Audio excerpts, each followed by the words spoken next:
Bucknuts Happy Hour.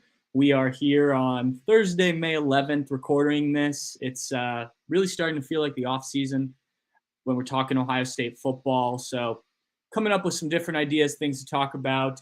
If you have any questions that you'd like us to answer, football, basketball, Ohio State, college sports, whatever, you're watching this live, feel free to throw those in the chat here. I'm going to get to some questions kind of in the second half of our show here if we have them.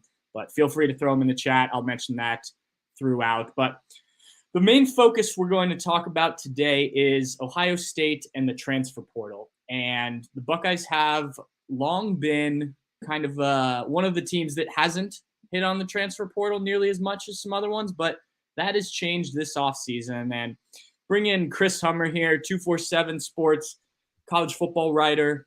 Chris, thanks for joining me. You and I both kind of wrote similar things, you from a national perspective, me from a kind of local perspective on the change in approach by Ohio State. Before we get into that, though, I want to ask you, when you look at the transfer portal as a whole, who are the teams that jump out as like the transfer portal teams to you? Well, I think it determines. Sorry, I don't want to qualify at the beginning. I think it just depends on what you think about in terms of how the transfer portal is used. I think Colorado's become the definition of the transfer portal this offseason because of the pure volume that we've seen, both incoming and incoming and outgoing. Sorry, I guess export, whatever. So that's, I think, what people think about first. Like, you're talking about 58 scholarship transfers leaving the program or somewhere around that number, and they're trying to bring in 40 or so scholarship players to replace them. But when you talk about teams that have utilized it well to compete for championships, both conference and national championships, I think of TCU. I think of Florida State. I think of what Lincoln Riley did in year one at USC. I think of LSU last season, the way they were able to use it. Hell, I even think of like an SMU, like before Sonny Dykes left for Fort Worth last year. He used the portal to build that program up, and Rhett Lashley's done a really good job doing that as well. So those are a few of the teams that really jump out from that perspective. So I asked that to kind of compare. What would you say, like numbers wise, between those schools? What do they average? I mean, if you're an Ohio State fan who hasn't paid attention to a ton of this, what are some of the bigger schools averaging in terms of numbers per offseason? Oh, a ton. USC, I think, is at 15 commits right now for the transfer portal. Oklahoma is at 15. Florida State's at 9.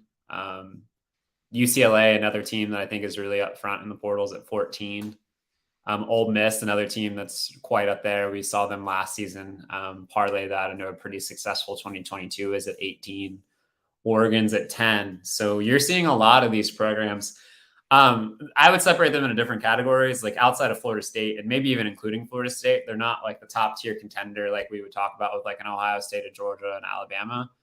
But these are teams that are in the national conversation a lot of times, and they're taking double-digit transfers in a lot of cases. So that's kind of my setup to what Ohio State has been and what we've seen this offseason. So I jotted down here the numbers. The most before this offseason, and correct me if I'm wrong here, but the most before this offseason, I believe that Ohio State brought in terms of scholarship numbers was 3. And already this offseason, and I don't think they're going to add any more, but I think we're up to 8 scholarship guys now that the Buckeyes have brought in. And that, you've got Jihad Carter, Davison Igbinosun, Tristan Gebbia. They just added the offensive lineman from San Diego State in Josh Simmons. Josh Simmons. Yeah. So you've seen this shift. Now I'm looking at it from a kind of on the ground perspective. And when I wrote about this the other day, I went back to find this. Used this quote from Ryan Day, and I think it kind of encompasses what the philosophy was. This was said by Ryan Day just over a year ago. We really haven't spent a ton of time focusing on the transfer portal because if you think you want to sustain the program for a long period of time, I think recruits and their families, when you recruit them and talk to them about the plan for them to develop in your program, they want to see that happen. And they really don't want to see a transfer come in and jump somebody in line. What do you make of that? And then a year later, 8 transfers coming in for Ohio State. Well, I would say first, I don't blame Ryan Day for being that being your strategy. Ohio State's roster is better than anybody else's in college football, except for maybe 2 or 3 teams. And I think they're all pretty comparable. So if you're Ohio State, like your best chance is to protect your roster. And I think we've seen Ohio State do that largely the last 2 years. That's what you should do. Like if you put, I would put it this way. I think about this with Georgia because Georgia didn't take a lot of transfers last year and they've taken only a few this offseason. But I think if you put Georgia's 85 scholarship players in the portal, they'd probably be like 85 of the top 150 players in the transfer portal. Like the best transfer portal roster you can put together, the all transfer portal team, might not beat Georgia. It might not beat Ohio State because they have the players everybody wants to get. So that strategy makes sense. It's just you can't totally protect your roster in this era. It's just like you're going to have a Caleb Burden or Caleb Brown situation where they play at Ohio State for a year. They realize they're not going to get on the field and they're going to leave. Like that's just the reality of it. We saw it last year with Ohio State's DB room as well, when you lost several future Power 5 starters to the portal, despite the fact that Ohio State was trying to be very careful with the room to protect it. Mm-hmm. So I think it's natural for Ryan Day to want to have that inclination to protect this roster. I just don't know how feasible that is to protect your whole 85-man roster in this era, not bring anybody in. You're going to lose people automatically at the bottom of your depth chart. You just are. So you have to be willing to bring in some pieces to replace them in the offseason. Yeah, and let's be clear here. It's not like Ohio State has completely gone away from the transfer portal since it's become a thing. I think the most obvious example is Justin Fields, but there's Trey Sermon. There was Jonah Jackson from Rutgers, Noah Ruggles, the kicker, the last couple of years. So the Buckeyes have hit in the portal. They've just been more selective, I think, is kind of the way I would look at it. And I do think that one thing that kind of wasn't in that quote, but that Ryan Day preaches a lot, and this is recruiting, this is day-to-day, this is now the transfer portal, even NIL to some degree, is the culture of the program. And that's been a really big thing that he's carried over and adjusted from Urban Meyer that I found interesting. And I think you don't want to bring in a guy who doesn't fit that culture, right? And in the transfer portal, you don't get as long to get to know some of these kids unless you've recruited them prior. And I think that has a factor. But you and I were talking the other day when you were talking to me about this story. Ohio State has to win, right? And win big. And we've got 2 seasons now where the Buckeyes have lost to Michigan. And one of those seasons, they didn't make the college football playoff. Neither did they win the Big Ten. How much do you think, I don't want to say pressure on Ryan Day, but just the fact that it hasn't been as successful as it was prior has made an impact on, okay, I can adjust a little bit here, maybe go to the portal a little bit more to fill out needs, where a year ago, maybe we try and just develop some guys and don't tap into it as much? I mean, I think it's significant. This is a bottom line business. Ryan, I put it in the piece that I wrote. Ryan Day's record is historic. Like he doesn't qualify, but if you stretch out his career winning percentage, it would be number 1 all time in college football history, at least among the coaches who have coached for 10 years. And I'm sure Ohio State fans saw the headline that I wrote, like closing the national championship gap with the portal, and were critical of that because Ohio State was essentially 1 point away from winning a national title in 2023. I believe that. I think they would have beat TCU in the national championship game as well had they survived the Georgia game. But I would argue that when you've come so close so many times, like Ohio State has, you lose to Georgia in the semifinals this year, you lose in the national championship game in 2020. I forget the season, but even that semifinal game against Clemson, where there was some weird calls down the stretch. Like Ohio State's been close so many times, and I think you need to do whatever you can to close that gap. And that might just be depth. And in some cases, like it might be an improved secondary. We've seen Ohio State be very aggressive here. I think in a college football environment where there's extreme urgency, if you're the head coach at a place like Ohio State, you have to be as aggressive as possible.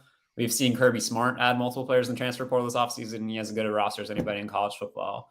And I think for Ryan Day, making that adjustment this year is in line with some of the expectations and some of the pressure, frankly, that's on him right now. And I certainly think it created some urgency for him to do so. You mentioned that pressure. I think myself and probably most of the people watching this are really Ohio State dialed in.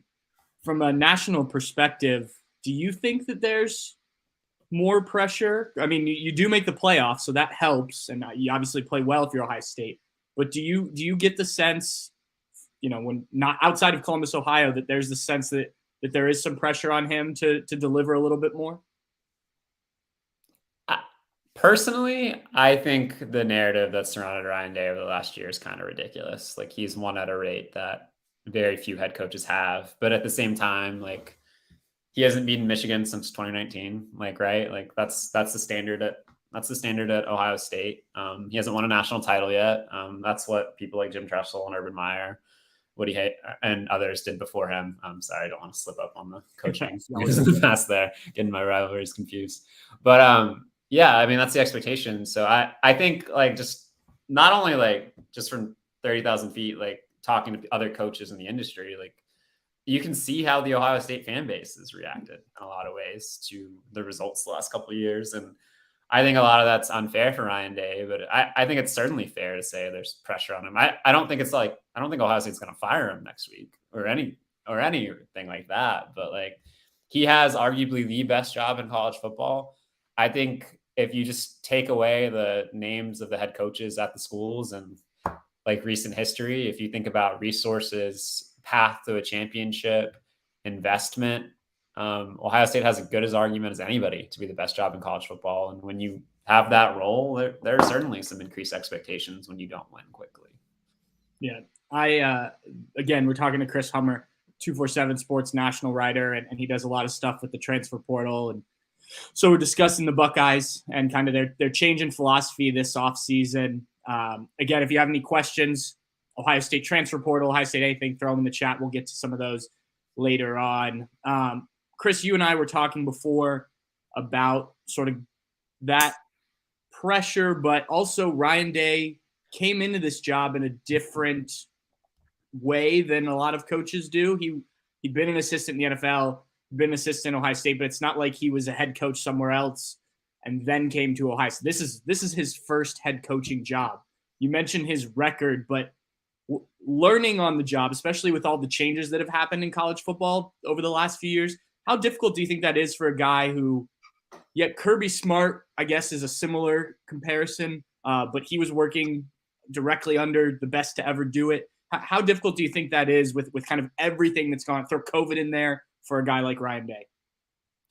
I mean, I'm sure it's difficult, but it's difficult on every single head coach. And Ryan Day, I don't want to like say Ryan Day hasn't earned what he's gotten, because it's not easy to follow a legend, and Urban Meyer is a legend. And even if you have the infrastructure in place, it's not always easy to continue winning. We've seen plenty of situations historically where somebody takes over and they don't continue winning. So nobody should take anything away from Ryan Day in that regard. He's earned his victory so far, and he's maintained Ohio State's status as an elite program, which I think a lot of people would have probably predicted wouldn't happen after Urban Meyer left. Like there was a lot of questions about that, but to say his job has been more difficult than other people adjusting those changes, I think would be, I don't know how accurate that would be. I will say like Ohio State's in a pretty unique position with the way it recruits. So it had a little bit more to deal with, especially from an NIL perspective than maybe some other schools. And maybe the circumstances surrounding the NIL situation in Ohio State were a lot different than some people in the Southeast, especially, that were a little more aggressive coming out. So that's a difficult change to navigate. And I think you also, in the Big Ten, have a slightly different administrative situation to navigate with some of those changes. And Ohio State, and frankly, Michigan as well. And I guess I probably shouldn't say that name on this podcast, but like both schools experienced a similar thing with NIL early on, because I don't want to say they were behind, but I think their administrations were more reticent to embrace it in the same way as other people. And that's certainly a challenge for Ryan Day, because you have other schools coming in and trying to poach his roster. So from that perspective, yeah, I think there were some challenges, and that was a long-winded response, but I would argue he still had more advantages than most people. Yeah, no, I think I certainly agree with that. And I think you make a good point with NIL, and that takes us back to the transfer portal. I know, we have formed a relationship with one of the collectives, the foundation here, and there've been two or three others that have emerged. They've all been very involved with some of these transfer portal guys. I've talked to people that have said they've had to, get involved with that. I think that probably changes the philosophy too. You're coming out of high school, you haven't necessarily experienced this. You get an offer from a guy from a program like Ohio State. I think that is different than when you come out of the transfer portal, especially now with NIL at other schools. So I think that has made a difference. I also think Ryan Day has just had to adapt. You can come in with one philosophy, right? And in anything, this applies to his coaching style. It applies to the way he handles things. I think he had an idea. Look, we can handle it this way. Maybe the sport, maybe whatever has changed that, and that has made him adapt with the transfer portal. Do you see that in him a little bit as well? I think he should get credit. Like, some coaches aren't going to adapt, and Right. like whether it's worked or not, like you could argue it hasn't in some ways. I think it's probably still early to tell, but he turned over his coaching staff last year and a willingness to adapt. And this offseason, we've seen him embrace the portal in a way he hasn't in the past, in a way to adapt. And I think that's a credit to him. Obviously the results have to come eventually, but Sure. like, I think the best coaches in this sport find a way to adapt to the times. And we've seen Ryan Day do that. And like, I think this would be we'd be having a very different conversation about Ryan Day had Georgia not made that field goal Yeah. like 4 months ago, or Marvin Harrison didn't get hurt. You know what I mean? So like, this could be a very different conversation altogether.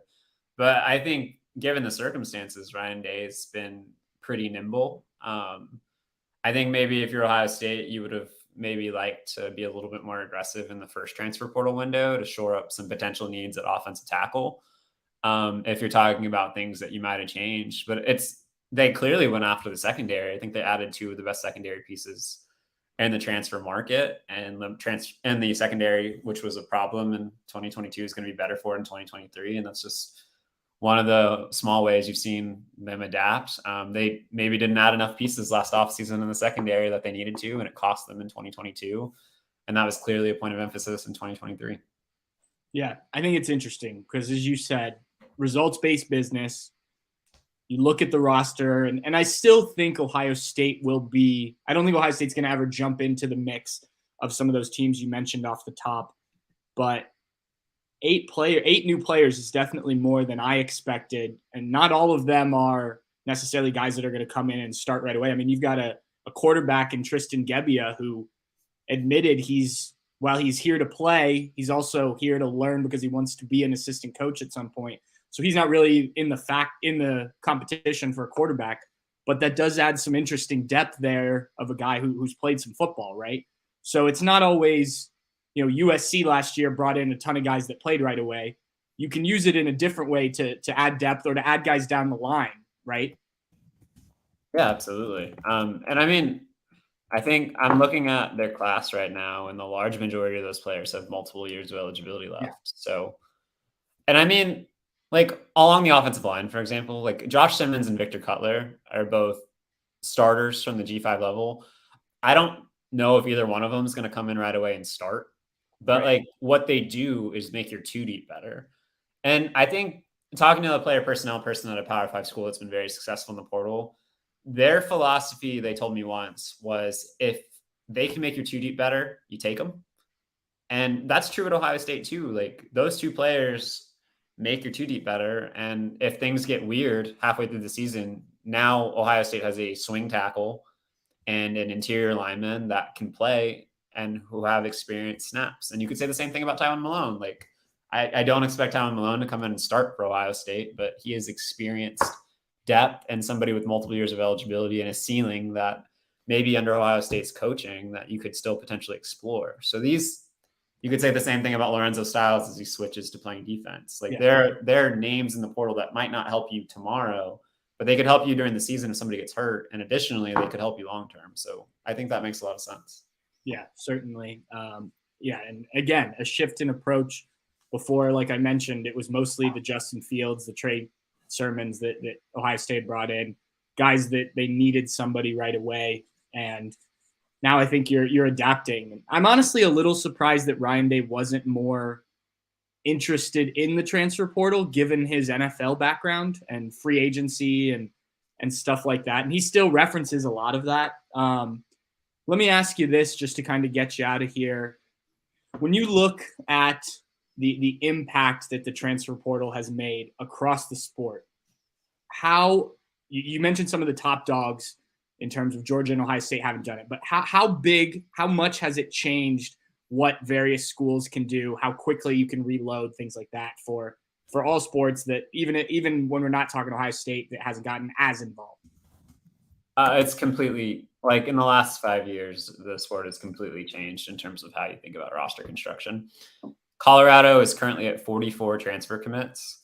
That is more than half of your scholarship allotment. Yeah. So in one offseason, Deion Sanders has turned over more than half of his scholarship roster.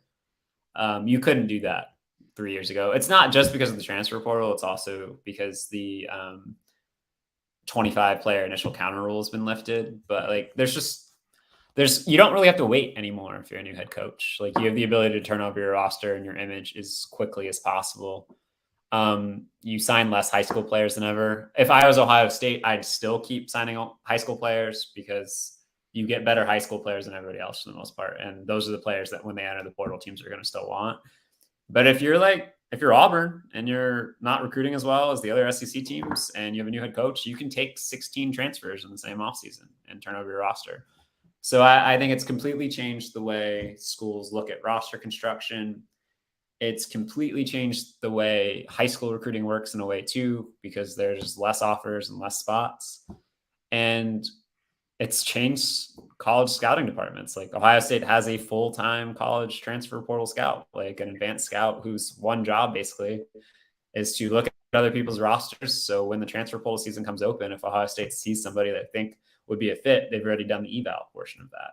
And like it's created a whole new industry there. So it's completely changed what we know about roster construction and player personnel in the sport. Do you think it's working in the sense that like Texas A&M was the team that lost a bunch of guys to the transfer portal, young guys that didn't play right away? We've seen USC have success. I mean, across the board, is the transfer portal doing what it's intended to do and helping teams, do you think? Or is it hurting things because, like you mentioned, less high school guys are getting offers from certain schools? I think like anything in life, it's just who you are and like Okay. the situation. Like, I think it's creating agency for players, but it's not necessarily helping all players because not all of them make informed decisions. I think it's helping a lot of schools to fill holes. But like if I'm a G5 school and my best player goes in the portal because somebody tampered with them, I'm pretty upset, even though I can still be better on the whole with the transfer portal. I think what I would say about this is you're doing a bad job in the transfer portal if you're not making your roster better for the most part. There's almost no excuse on the whole. You might lose one or two key pieces, but on the whole, if you're not making your roster better through the transfer portal, you're not doing your job well enough there because there are plenty of opportunities for depth and to upgrade at positions, especially on the Power 5 level. So it is technically working as intended. Players have more agency. Schools have more freedom to do what they want, but there are always going to be individual losers in these changes. Yeah. Well, awesome, Chris. I appreciate it. I think you brought some good insight from a different perspective than I could offer and what we hear on Bucknuts on a regular basis. If you want to read Chris's story, it's still up on the Bucknuts homepage. On there, he put it out yesterday, and my story, which was again kind of they're from different perspectives, was earlier this month. So both of those over on Bucknuts. Chris, thanks again for your time. We'll have you back on at some point here on the Happy Hour to talk more national stuff as we get closer to the season. How about that? Yeah, sounds good. Next time I'll have an actual beer ready to go. So I appreciate that. That's fine. First time we get it. Second time now. All right. Thanks, Chris. I appreciate it. All right. That was Chris Hummer, one of our 247 Sports national college football writers. Does a great job with covering all sorts of stuff. So if you like the sport as a whole, Chris is a good guy to follow on Twitter and read his stuff. He does a really good job. Really plugged in. One thing I was going to bring up about the transfer portal that I don't think it's talked about enough, and that quote that I read off the top about or yeah, the quote that I read off the top is that, guys, Ryan Day doesn't want transfers coming in and jumping somebody else in line. I think what that has also done, and I throw that in with the culture, is it keeps guys in the program, and roster retention is as big of a deal as it is adding guys. You're basically re-recruiting a lot of guys, especially guys that aren't playing or aren't playing as quickly as they want to be. I know everybody heard rumors about guys that the big name was Marvin Harrison Jr. To this day, I don't believe Marvin Harrison Jr. was ever intending on leaving Ohio State this offseason. But the point is, you have to re-recruit even some guys that are playing quite a bit. There are ways, back channel ways for schools to get in contact with these kids. So Ohio State has done a very good job. Now, there certainly have been guys that have left and had success elsewhere. The two biggest, not that this was a graduate transfer, but obviously Joe Burrow. I don't know if you're that hurt by that at the time because you have Dwayne Haskins.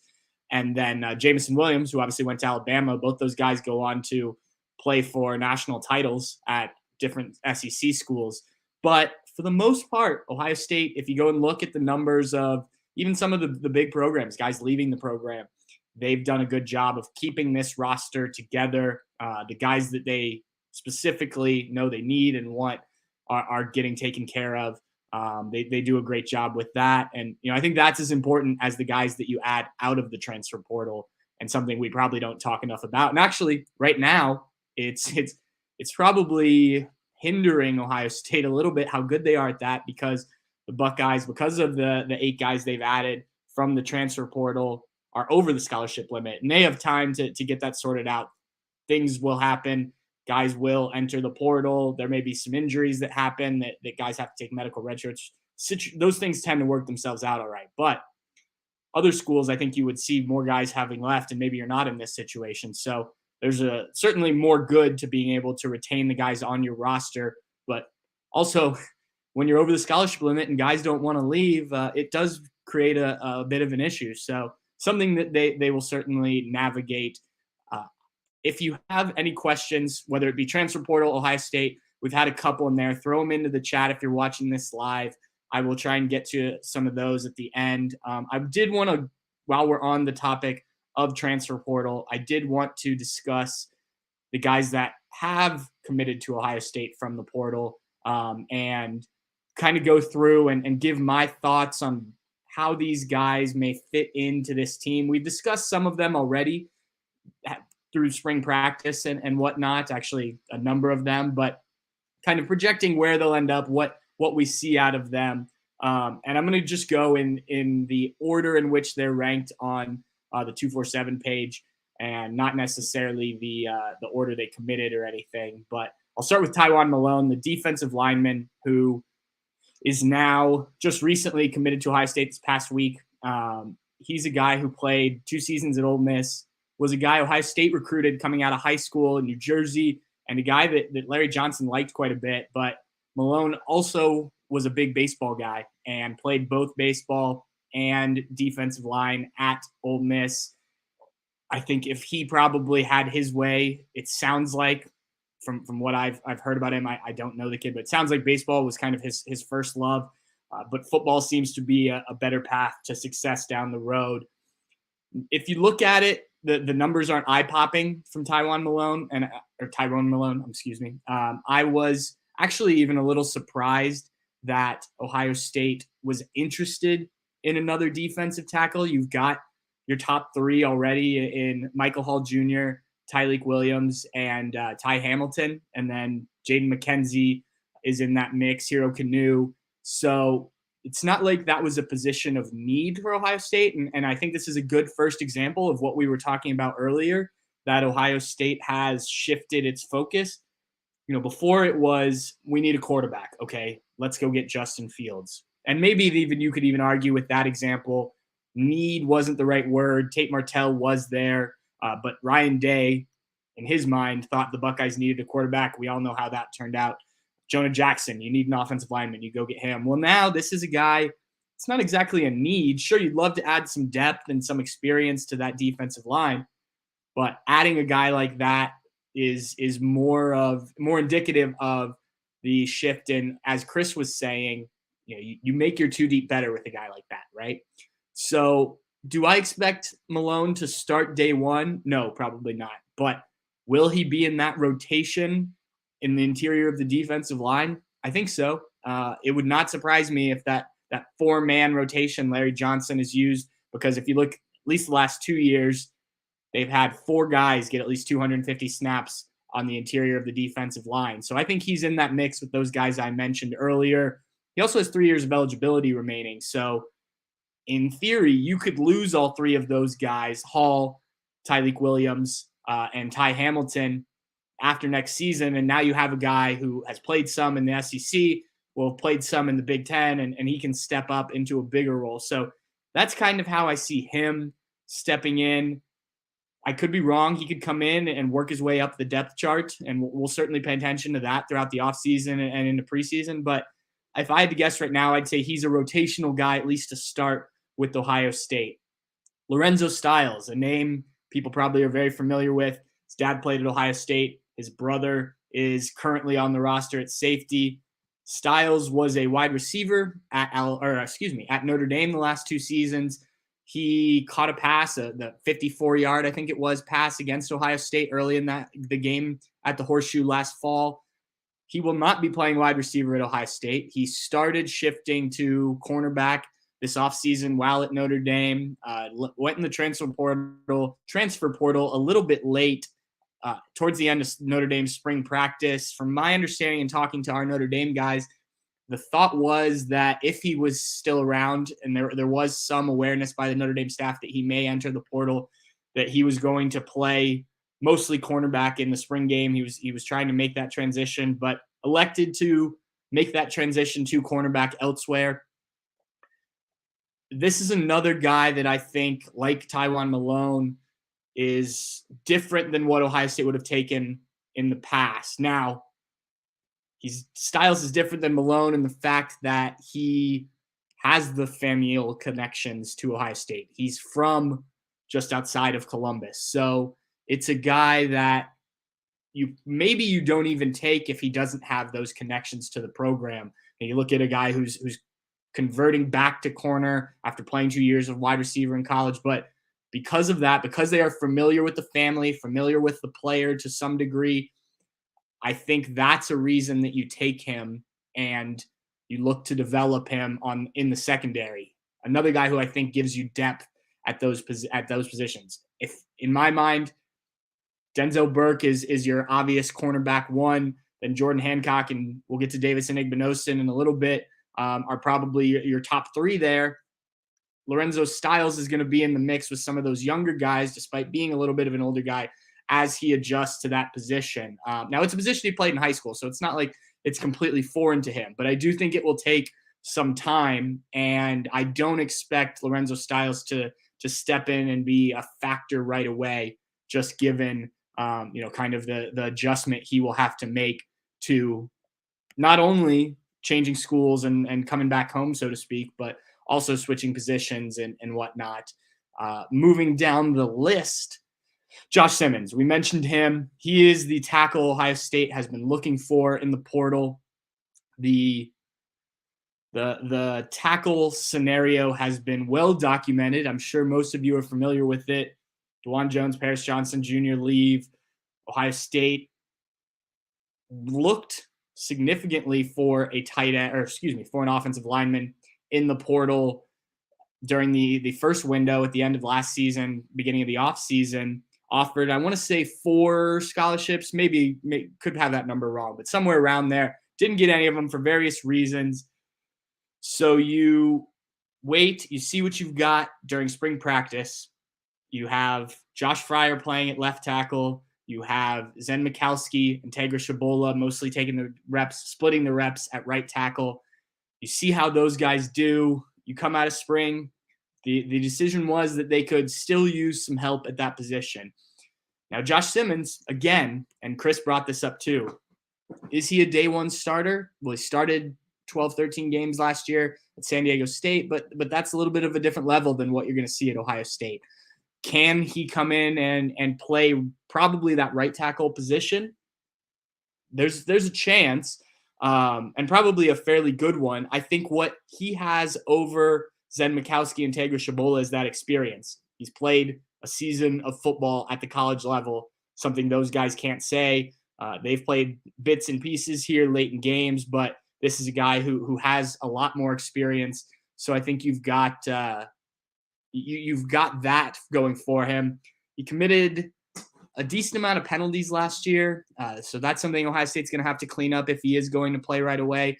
But a guy who I think you feel a bit more comfortable with because of his experience, and that's not to say that Zen or Tegra can't win this job. I still think they can, and I think Josh Fryer is probably. Ryan Day wouldn't say for sure he was the starting left tackle, but I think that's the way things are going. He was almost exclusively taking the first team reps throughout spring. But yeah, Josh Simmons is a guy who I think is interesting to keep an eye on in terms of that battle. And I do think it is still now a 3-man battle instead of a 2-man battle. So again, a guy who can step in and maybe give you something this year right away, but can also be a depth guy and continue to work and develop it at this level. Jahad Carter, the next guy here on this list, safety, Syracuse, played plenty of snaps at Syracuse. It would surprise me, assuming health, if Jahad Carter is not a starter for Ohio State in the secondary this season. While nothing is promised with the Buckeyes when they land guys out of the portal, I have to imagine that a guy with that much experience, a guy with his size, he's 6'2", 198 pounds. They're expecting him to play that slot nickelback position. He has a different body type than Tanner McAllister, who played it last year for Ohio State, or Cameron Martinez, who is his main competition for that job. Now, throughout spring, Cameron Martinez took the reps with the ones mostly. Jahad Carter worked with the twos before he suffered a knee injury, which isn't supposed to be long-term. I have a feeling, and this is just my suspicion, that was more of a, we're not just going to hand you the job. You've got to come in and win it. Compete with Cameron Martinez. He's the guy who's been in the building. We don't want to just dump him off to the second team, give him a shot as well. And I do think that, that this is a competition between the two. But to me, what Jahad Carter offers with his size, with his experience, with his talent, I think he was a really good player for Syracuse. I just can't see him not starting. And I would say that maybe you could move him to one of the safety positions, one of the other safety positions. And Perry Eliano, the safeties coach, did mention he could play any of the three, but you kind of have it's at the bandit position. You've got Lathan Ransom, you've got Sonny Styles. There's not really room there. The adjuster, Josh Proctor, Kai Stokes, probably your top two there. So it's not like there's an obvious need at those other positions either. Maybe if things don't work out with Josh Proctor and you don't feel like Kai Stokes is ready, maybe you drop Jahad Carter back to the deep safety, that adjuster position, and Cameron Martinez plays the nickel slot corner, slot safety, whatever you want to call it, position. It's hard for me to imagine that he's not on the field a lot this season. Again, we're kind of going through these transfers as we were talking about them earlier, giving my perspective on them. If you have questions about anything Ohio State, football, basketball, I'll try and answer recruiting questions, but that's not always my forte. But the transfer portal, all of that, throw them in the chat. If you're watching that live, I'm going to answer some of those at the end. We've already got a couple that I'm going to address, but the more the merrier, as they say. Continuing on this list, John Froman, long snapper. I think that one's pretty simple. He came here to be Ohio State's long snapper. He's on scholarship. He will be your long snapper this year. You hope that if you're a Buckeye fan, you don't hear much about John Froman, because that means he is doing his job and nothing has gone wrong. The long snapper is not one we want to be talking about very much. And if you are, it's probably not for a good reason. So he'll come in, he'll play that position. I think that's pretty cut and dry. Davison Igbinosun, another Ole Miss player. Ironically, both him and Tywan Malone both come from Ole Miss, both also from the state of New Jersey. Coincidence? I don't know. When I walked in, and I've said this before, when I walked into the first spring practice we were able to watch, and there was a group of – the secondary is kind of split up, and there was a group that was close to us doing their early workouts. And Davison Igbinosun is wearing number 20 this year, which was what Sonny Styles wore last year. And I thought it was Sonny Styles. And Sonny Styles is, if you've ever been around or seen him, if you've watched him play, he is not small. I'll put it this way. The Ohio State roster lists Sonny Styles at 6'4", 222 pounds. Now, Davison Igbinosun is listed at, let's see what Ohio State has him here, 6', 203. Our database, which was, I assume from his Ole Miss stuff, had him at 6'2". Ohio State's usually pretty good at that. My point is, Davison Igbinosun stood out to me. In fact, I thought he was Sonny Styles at first before I realized Sonny had changed his number. That is not a small safety or a small cornerback, excuse me. If you look at the Ohio State roster in terms of the other corners on the roster, the only one, you got Jordan Hancock and Denzel Burke that are both listed 6'1". I've seen him stand next to us. He's taller than those guys, and he's definitely thicker than those guys. Igbinosun spent the spring repping with the 2s, rotating with Jihad Carter at the 1s. I'm sorry, not Jihad Carter, Jordan Hancock. If I had to guess day 1, I think you have Denzel Burke. Maybe Jordan Hancock holds off. We're talking first rep of the first game against Indiana. Maybe Jordan Hancock holds off Davison Igbinosun, but this is a kid who played in the SEC last year and played well. I know they're very excited about Jordan Hancock. I know we didn't get to see a ton of him last year because of the injuries, but I have to think that Davison Igbinosun plays quite a bit this year. I really liked what we saw from him in the spring, and I think he could very much push to be a starter. I think he makes this secondary better, as I do with Jihad Carter, which is why I think both guys are pretty quick contributors for this team. Victor Cutler came from Louisiana Monroe, which not the Power 5 level or the Big Ten level, similar to what we were saying with Josh Simmons.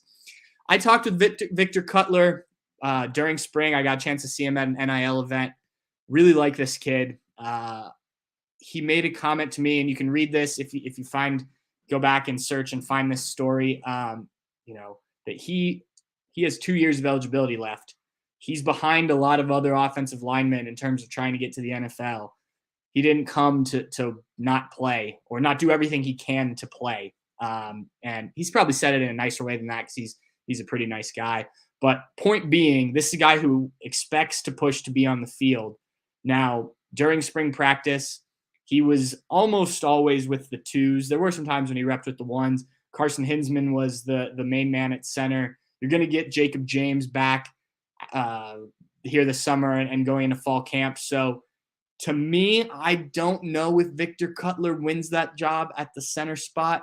What I think you do have with Victor Cutler is a guy who can play really any of the 5 offensive line positions if you needed him in a pinch, but specifically anywhere in the interior. If you have an injury to whoever wins the center job, Donovan Jackson or Matthew Jones, I think you could step him in or put him in there. I think he can step up and play that role if needed. I don't know if he starts this year. I could see maybe next season if you needed it. But if Carson Hinsman wins the center job, he's probably going to keep that job for a couple of years at least. Maybe Victor Cutler then becomes a starter at one of the guard spots after you lose probably Donovan Jackson, definitely Matthew Jones. So to me, he's a bit more of a project type as opposed to a guy who's going to come in and plug and play right away. And then Tristan Gebbia, the final transfer that Ohio State got, the quarterback. We touched on him a little bit earlier when we were talking about kind of the way Ohio State's done things here. This is a guy, I just wrote about him too, if you want to read about this. A guy who came in and played at Oregon State, actually started his career at Nebraska. This is going to be his 7th year of college football. He brings experience. He's played in some big games, not a ton of reps, but way more than the two quarterbacks that you have that are starting or contending to be the starter. And Tristan Gebbia's post-playing career hopes are to be a coach. And what a place to learn than under a guy like Ryan Day and Corey Dennis, and even Brian Hartline as an offensive coordinator, the rest of the offensive staff, just to kind of experience what it's like. And he worked with Jonathan Smith, the head coach at Oregon State, who is also a bright offensive mind. So that's more of a pro style system. He talked about how now he gets to kind of see the hurry up spread stuff that Ohio State runs. So look, a great experience for him. The way I put it was a win for all sides. And now you've got a backup, what should be your third string quarterback, who has played in some big games. He played in the rivalry game, the Civil War between Oregon and Oregon State, has put up serviceable numbers. Fans got to see him in the spring game. He doesn't have the biggest arm, but he's fairly accurate. If you needed him to step in a pinch, I think Tristan Gebbia could do that for you. But most importantly, it's the experience he brings to the desire to work with these younger quarterbacks to help make them better that I think is going to be his biggest contributions to this team. I think if it gets to the point where Tristan Gebbia has to get in the game, either you're in a really bad spot or you're Ohio State and you're in a really good spot, because we all know what happened the last time the third string quarterback had to step in and play some really big games in Cardale Jones. So I don't know if Tristan Gebbia is quite Cardale Jones, but I do think he provides some value that may not be seen on the field. It would not surprise me if throughout the season, when we talk to Kyle McCord or Devin Brown, whichever quarterback wins the starting job, if Tristan Gebbia's name doesn't come up a decent amount in terms of helping with this, helping with that, things like that, I do think it's a smart addition. And one, I think Ohio State can offer guys in the future a experienced quarterback, maybe not the most talented guy who wants to go down that coaching path. This could be the start of kind of that, that role at Ohio State, because you're not always going to have a quarterback room that features CJ Stroud, Kyle McCord, and Devin Brown. Sometimes you're going to need that third guy, maybe even a fourth guy to provide some depth and some leadership and some experience and whatnot. So I think that's the role that Tristan Gebbia can fill for the Buckeyes. I'm going to switch over. We've got a couple questions. If you have any more Ohio State questions, regardless of what the topic is, and you're watching this live, throw them in the chat here and we'll answer those. The first one was from Tony Lightfoot. He said, do you really believe Day will give up play calling with the pressure to win now? My answer is very much no. I do not believe Ryan Day is going to give up play calling, at least not this year. Look, I think there's a lot on Ryan Day's plate, and I think he realizes that. And I think that he has figured out that he needs to adjust because of that. And especially today's college football, you're not just coaching the guys, calling plays, that stuff. You're dealing with the transfer portal stuff we talked about earlier. There's NIL stuff to worry about. There's other drama that happens within a football team, right? So I think Ryan Day has realized that. And I think that's where some of the initial talk happened about giving up play calling. And I've said this all offseason. If you're Ryan Day, who is arguably, he's definitely one of the best offensive play callers in college football.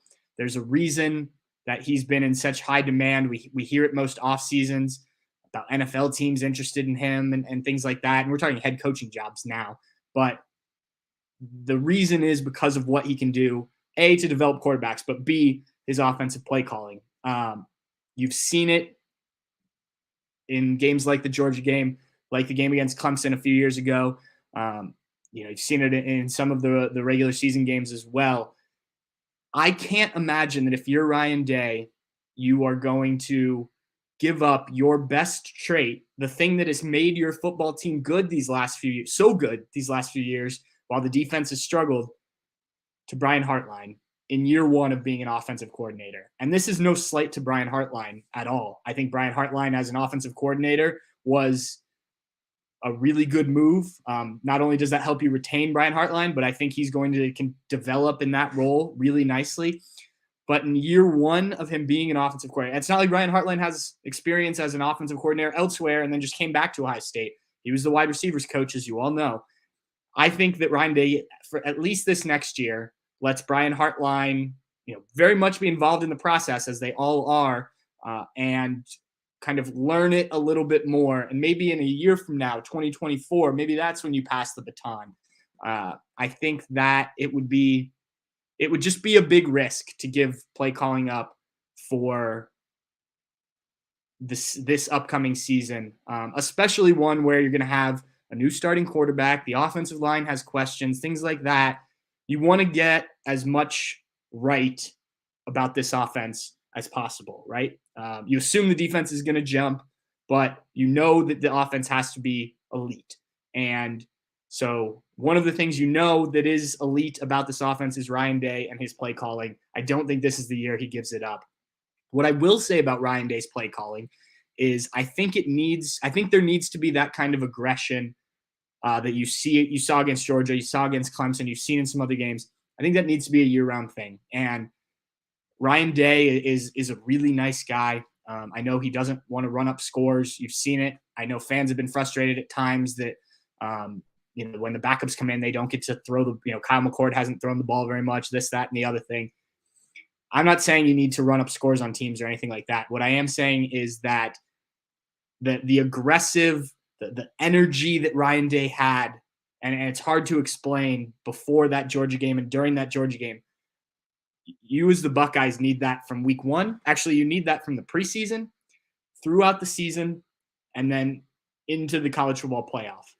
I think that to try and bring that out in certain games does a disservice to the team. That's the guy Ryan Day needs to be all the time.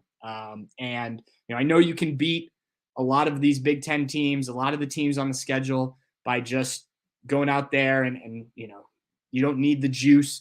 But when Ryan Day brings the juice, when Ryan Day calls these games like it's his last, and sometimes it potentially is, Clemson, you get to the playoffs, Clemson, Georgia, that's when the Buckeyes are at their best. And I think you haven't seen that enough during the season. It hasn't always cost the Buckeyes. I think you haven't seen enough against Michigan, and that's a big one, I think, where you need to turn the tables there. So if I'm going to complain, so to speak, at all about Ryan Day, and that's really not what I'm doing, I just think that, Urban Meyer's energy was the same from week 1 to week 12, 13, 14, 15, whatever it was.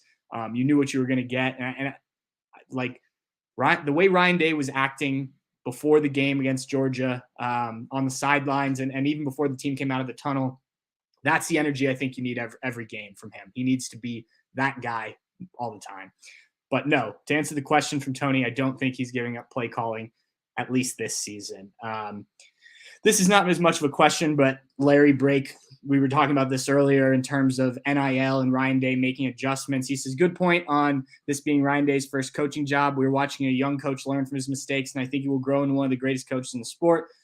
The times he is coaching under unique with NIL, COVID, and league expansion. I think that's absolutely true. And I think that we touched on it with the transfer, but I think it's true. And kind of what I was just saying, that, look, there's a lot that Ryan Day is learning as he goes through all this. And he has a lot of good people around him. I think having Kevin Wilson these last few years, it was really important for him. But there were going to be mistakes made. It wasn't always going to be perfect. And even when it looked perfect, sort of in those first couple of years, there were definitely some things that, some mistakes made. And so I think Ryan Day has done a great job of admitting, okay, this needs a change, this needs a change, this needs a change, and making those adjustments, especially on the offensive side of the ball. And now I think you're seeing him be more of the overall manager of the team as opposed to just handling offensive things. I think he's very, maybe not as quick as fans would like to adjust, but I think he's done a good job of that, the transfer portal being the latest thing. So I wanted to bring that up because it wasn't just the transfer portal where we've seen that. I think he's had to adjust to a lot of different things. We've got, I may get this wrong, Rose9. How big of a jump do we think Emeka and Cade Stover take? He says he thinks Emeka has first-round potential and Cade has day 2-3 potential. Emeka Egbuka, and I have a plan to write about this at some point in time, maybe one of the more underrated players coming into the season. And I'm not just talking about Ohio State. I'm talking about in college football. The fact that Marvin Harrison had the year that he did overshadowed how good Emeka Egbuka, who played a decent chunk of the season injured, had 74 catches, 1,151 yards, and 10 touchdowns. On most Ohio State teams, that's the best receiver on the team, stats wise. And instead, he comes up a little bit short behind Marvin Harrison in those statistical categories. Obviously, Marvin Harrison has attracted a lot of the attention, and rightfully so. I'm not saying that shouldn't be, but the fact that you can have a guy put up those numbers and not get talked about very much is kind of crazy. I think Emeka is in line, especially if he stays healthy. He's in line for a big year. Teams are certainly going to try and cover cover Marvin Harrison even more than they did a year ago. So, yes, I think Emeka Egbuka's in for a big year. Cade Stover, I really like that Cade came back. I think he can continue to grow. Remember, this is a guy who transitioned from tight end or from defense to tight end, then went back to defense briefly, and now last year was full on tight end. Look, the numbers speak for themselves in terms of what an Ohio State tight end has done in the past. 36 catches, 406 yards, and 5 touchdowns. He's a guy that I don't think gets talked about enough when we talk about the college football playoff game and how that ended against Georgia. Cade Stover left that game in the first quarter, if you guys remember, had to go to the hospital, and fortunately ended up everything being pretty much okay. If Cade Stover's out there and, say Marv still has to leave the game, that's another weapon that Georgia's defense has to account for. And, instead they're able to cover Emeka. You're throwing, I think it was the third down pass to Xavier Johnson. I think you maybe not trust Cade Stover more than Xavier Johnson, but it's just another weapon that any opposing defense, but Georgia's defense in this example has to be aware of. Or if they're not, I think Cade could have punished them, and now you're talking about a shorter field goal, maybe even a touchdown. And I think Cade could have helped change that game had he been able to stay healthy. So I like Cade a lot. In terms of the NFL draft, I definitely think Emeka is a first round guy. Cade, I think it'll depend what he does this year. Talent-wise, he can do a little bit of everything. And I should mention, Cade also played injured last season. I think it definitely affected his blocking kind of in the second half of the season. I think back to the Penn State game, and some of those, I know people were fed up seeing them, but some of those screen passes to the outside, those quick tosses that were getting blown up, it was alarming to see when Cade was the lead blocker there, or the blocker there, that he wasn't able to execute, because that's what he does. I mean, that's part of the reason they moved him to offense, was because he wants to hit guys. It's part of the reason he thought about moving back to defense, is because he wants to hit guys. So the fact that he was banged up makes a lot more sense. But yeah, I think he certainly has the potential to be a highly drafted tight end. I don't know if you'll see him go as high as some of the other guys that'll be in next year's class, just because I don't know what his numbers will look like. It wouldn't surprise me if he has similar numbers, again, 36 catches, 406 yards, and 5 touchdowns to it would not surprise me if those numbers are similar in 2023. But is that a guy that a team gets really excited about early on in the draft? Probably not, because there'll probably be some guys that put up some really big numbers this year. But I do think he's probably a guy who's going to have a lot of success in the NFL because of what he can do both physically and in the passing game. Bricky loves Ohio State. I think I said that right. I thought this comment was funny. This popped up while we were talking about Ryan Day. Dave will leave Ohio State for an NFL team here soon. I don't know if that's true. The one thing I would say is I started to get the impression that Ryan was getting, and this is, again, just my assumption, that Ryan was getting frustrated with things with the NIL and with, kind of the struggles they were having, so to speak. And I use air quotes there, with recruiting towards the end of that last class. I think the Buckeyes have figured that out at this point. There's also a lot of pressure on Ryan Day. He's brought that up a number of times. The NFL is different. Obviously, you don't have to recruit. There's still a ton of pressure, depending on where you go, it's more or less, but that's true in college football. And he's in one of the biggest pressure cooker jobs you could possibly get. But I think he's very happy other than those few things. And I think if you sort out some of that stuff, I think if you can beat Michigan this year, the pressure, any pressure that's a lot of pressure that's there comes off. I think it would have to be the right NFL job for him to want to leave Ohio State. Even the pay at the NFL level, it's not as good as it can potentially be in college football. If he's able to win a national championship in the next couple of years, get back to winning Big Ten championships regularly, he's more than he already is set financially. So I think it would have to be a job that was too good to pass up. He's from the New England area.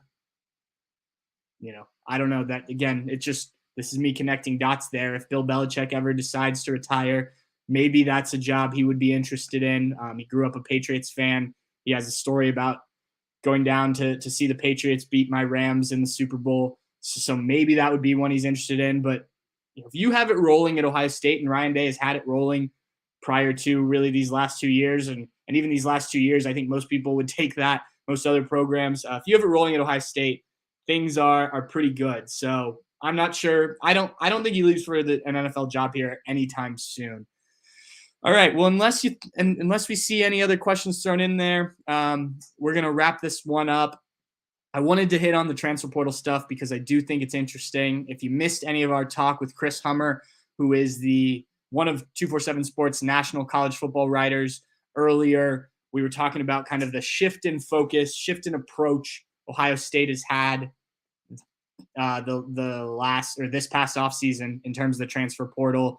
And then we kind of went through the guys that they have, 8 guys, and kind of where they fit. And I do think it's interesting because they've got some guys that could definitely step in and be starters opening day at Indiana in 2023. But there's also some guys that maybe are depth, maybe down the road guys that Ohio State, again, probably wasn't adding from the transfer portal before. So I think this helps everybody. I think the more competition you can bring in, the better.